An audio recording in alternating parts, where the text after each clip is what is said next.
Hello friends, మీ అందరికీ sambar powder చెప్తాను. అది నేను చేసి చూశాను. చాలా బాగుంది. చాలా సులువుగా, సుఖంగా ఉంది చేయడానికి. అందుకోసమని మీకు కూడా చెప్తాను.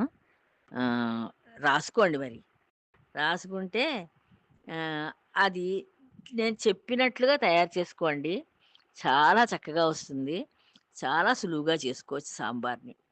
అది అన్నంలోకి బావుంటుంది. లేదు సాంబార్ ఇడ్లీకి బావుంటుంది. అన్నింటికి బావుంటుంది. ఏమ్మా! ముందు ఒక బూర్లుముకుడు దలసరిమాటి బూర్లుముకుడు పెట్టుకొని స్టవ్ మీద హ్మ్. సన్నటి సెగ మీద పె పెద్ద మంట పెట్టేసి మార్చేసుకోకూడదు. సన్నటి సెగ పెట్టాలి. పెట్టి కొంచెం ఎక్కువ సేపే వేగుతాయి మరి ఇవన్నీను. ఎక్కువ సేపు వేగినా కొంచెం మీరు ఓపికగానే చేసుకోవాలిది. ఒక 12 చెంచాల ధనియాలు తీసుకోండి. అంటే చెంచాలతోటి చెప్తున్నాను నేను లెక్క. ఆ చెంచా మీరు పెద్దది తీసుకున్నా, చిన్నది తీసుకున్నా అది మీ ఇష్టం. మీ ఇంట్లో ఉండే మెంబర్స్‌ని బట్టి పెద్ద చెంచా తీసుకుంటే కొంచెం ఎక్కువొస్తుంది. ఎక్కువ పౌడరొస్తుంది. లేదు చిన్న చెంచాతోటి చేసుకొని ముందు అలాగ శాంపుల్‌గా చూసుకుంటా ఉంటారు. ఓ చిన్న చెంచా పెట్టుకోండి. ఒక చెంచా తీసుకోండి.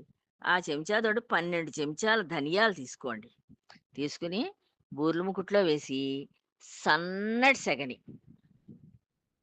వేయించండి వాటిని. అంటే లోపల కూడా బాగా వేగాలి.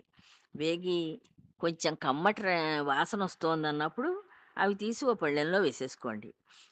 ఆ తర్వాత 5 చెంచాలు అదే చెంచా మార్చకండి మళ్ళీను. అదే చెంచాతోటి 5 చెంచాలు కందిపప్పు వేయండి. 5 చెంచాలు మినపప్పు వెయ్యండి. నేను పొట్టుపప్పే వేసుకున్నాను మినపప్పు కూడా. నేను పొట్టుపప్పు వాడుకుంటాను. ఆ గుళ్ళు వాడను. గుళ్ళు కానీ, చాయ్ పప్పు కానీ వాడుకోను నేను. అంచేత మినపప్పు కూడా మీరు పొట్టుపప్పు ఉంటే పొట్టుపప్పు వేసుకోండి. లేదంటే ఇంక చాయ్ పప్పు వాడుకునేవాళ్ళైతే చాయ్ పప్పే వేసుకోండి. ఒక 5 చెంచాలు శనగపప్పు కూడా. ఇవన్నీ దేనికి దానికే వేయించాలి. ఏ పప్పుకి ఆ పప్పే. కందిపప్పు ముందు వేయించుకోండి సన్నటి సెగని. అది తీసి పళ్ళెంలో పోసుకోండి. అవన్నీ వేయించినవన్నీ కలిపేసుకున్నా పర్వాలేదు. అన్నీ కలిపి మిక్సీ పట్టుకోవాలి. అంచేత కందిపప్పు వేయించేసి ఆ ధనియాల్లో వేసేసినా ఆ పళ్ళెంలో పర్వాలేదు. అది అది వేగిందనిపించుకుని అది తీసేస్తారు. తర్వాత మినపప్పు వేయించండి. అది కూడా అయిపోయిన తర్వాత శనగపప్పు వేయించుకోండి. తర్వాత కోటా బియ్యం ఉంటాయి కదా మన దగ్గర. ఆ బియ్యం కూడా ఒక 5 చెంచాలు. అవి కూడా వేయించుకోండి. వేయించుకుని ఇవన్నీ ఒక చోట ఓ పళ్ళెంలో పోసుకోండి. అదయిపోయిన తర్వాత 2 చెంచాలు ఆవాలు తీసుకోండి. ఆవాలు మళ్ళీ వేరే వేయించుకోవాల్సిందే. అవి ఎర్రగా వేగిన తర్వాత అన్నీ సన్నటి సెగనే వేయించుకోవాలి. మెంతులు కాదు. ఆవాలయిన తర్వాత జీలకర్ర వెయ్యండి. ఒక 2 చెంచాలు జీలకర్ర, 2 చెంచాలు ఆవాలు, 2 చెంచాలు జీలకర్ర, 2 చెంచాలు మిరియాలు. మిరియాలు కూడా వేయించండి. అవి 2 చెంచాలు. తర్వాత మెంతులు ఒక చెంచా చాలు. మెంతులు మాత్రం ఒక చెంచా. తర్వాత మీకు ఎంత కారం కావాలో మీ కారానికి సరిపడా అంటే కొంచెం మీరు సాంబార్ కారం కారంగా తింటే బావుంటుందనుకున్న వాళ్ళు, కొంచెం మీ దగ్గరున్న మిరపకాయలు కూడా ఇప్పుడు మిర్చి రకరకాలొస్తున్నాయి. ఓసారి తెచ్చుకున్నప్పుడు చప్పగా ఉంటున్నాయి. ఓసారి తెచ్చుకున్నప్పుడు గొంతు మండిపోతూ విపరీతమైన కారంగా ఉంటున్నాయి. ఇలా ఉంటున్నాయి. ఆ కారం చూసుకోండి మరి. చూసుకొని మీకు కావలసినవి మీకెంత కారం నప్పుతుందో మీ నోటికి అంత కారం అన్ని మిరపకాయలు అవి కూడా వేయించుకోండి. వేయించి పెట్టుకుని అవి కూడాను 5 రెమ్మల దాకాను కరివేపాకు దూసుకోండి. ఒకసారి శుభ్రంగా కడిగేసుకొని ఆరబెట్టేసుకుని, ఆ ఆరిన దాన్ని అదే పొడిగుడ్డ మీద వేసేసి ఆరబెట్టేసుకున్నారంటే ఆరిపోతుంది ఆకు. వా దాన్ని కూడా అలా వేయించండి బాగాను.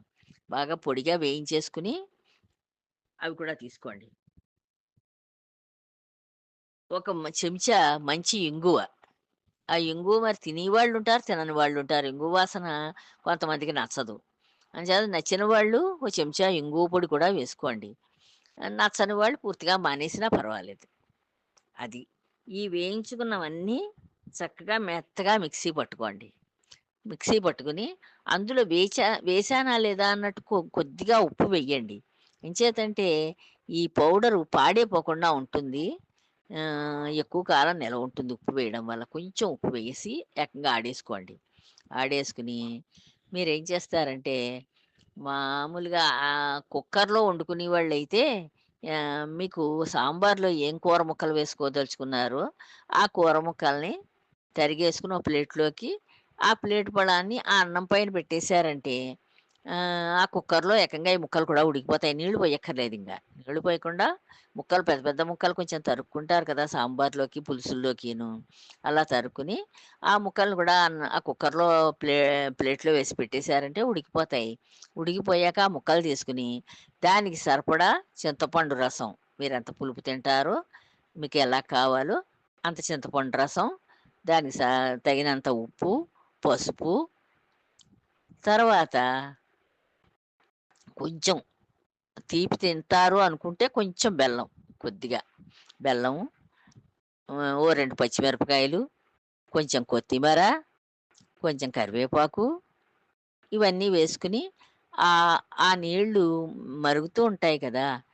అదే ఆ చింతపండు రసం అవి కలిసిన పులుసు ఉడుకుతూ ఉంటుంది. ఆ ముక్కలు కూడా అందులో వేసేయండి ఉడికిన ముక్కల్ని. ఆ ముక్కలతోటి ఉడుకుతూ ఉంటుంది. ఉడికేటప్పుడు ఏం చేస్తారంటే, మీ దగ్గర కన్నా చిన్న కొబ్బరి ముక్క ఏదన్నా ఉందనుకోండి, ఎండు కొబ్బరి కానీ, పచ్చి కొబ్బరి కానీ ఉంటే, అది తర్వాత ఈ చే మీరు సాంబార్ పొడి పెట్టుకున్నారు కదా! ఆడుకున్న సాంబార్ పొడి మీరు పెట్టుకున్న సాంబార్‌ని బట్టి దానికి తగినంత. అంటే కొంచెం తక్కువగా ఉంటే ఒక చెంచా సరిపోతుంది. కాదు కొంచెం ఎక్కువ పిల్లలు వాళ్ళు, పెద్దవాళ్ళు ఉన్నారు అనుకున్నప్పుడు కొంచెం ఎక్కువగా ఓ 2 చెంచాలు, 2:30 చెంచాలు అలా సాంబార్ పొడి కూడా ఆ కొబ్బరి ముక్కతోటి పాటు మిక్సీ జార్‌లోను కొంచెం నీళ్లు పోసి కొద్దిగా పలచగానే ఆడేసేయండి. ఆడేసేసి అంటే ఈ పొడి ఆపడాన్ని వేశారనుకోండి, ఆ మరుగుతున్న దాంట్లో ఉండలు కట్టేస్తుంది. అలా కాకుండా మీరు ఇలా ఈ మిక్సీ జార్‌లో ఓసారి ఆడేసేసి ఈ కొబ్బరి కూడా ఆడేసి వేసుకున్నారనుకోండి, పలచగా పలచగా చేసేసి దాన్ని అందులో పోసేస్తే ఆ మరిగే దాంట్లో చక్కగా మీకు సాంబారు రెడీ అయిపోతుందంతే. అంతకు తప్పించి ఇంక మళ్ళీ పప్పు ఉడకబెట్టడం, దాన్నేమో మెత్తగా కుమ్ముకోవడం ఇవన్నీ అక్కర్లేదు. కాదు మీ ఇంట్లో పప్పు వండుకుంటాను రోజూను ముద్దపప్పో ఏదోను, అందులో కొంచెం పప్పు ఇందులో వేసుకుంటాము. లేతే ఆ పప్పు నీళ్ళు పోసుకుంటా ఉంటారు. పోసుకోండి కమ్మగా ఉంటుంది. నష్టమేం లేదు. కానీ ఈ పప్పులు 3 ఆడాం కదా మనం. అంచేత ఆ చిక్కదనం, కమ్మదనం వచ్చేస్తుంది. అది ఒకసారి చేసి చూసుకోండి. కొద్ది పౌ కొద్ది పౌడర్ ఇలాగ సాంబార్ పౌడర్ తయారు చేసుకొని వేసుకు చూసుకోండి. మీకు ఆ ప్రొసీజర్ నచ్చిందనుకోండి. నాకైతే నచ్చింది. బావుందనుకుని నేను మీకు కూడా చెప్తున్నాను. అది. ఉంటానమ్మా.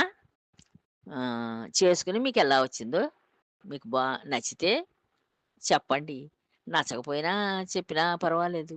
అందరికీ ఒకటే రకం నచ్చాలని లేదు కదా! ఉంటాను. జై శ్రీరామ్.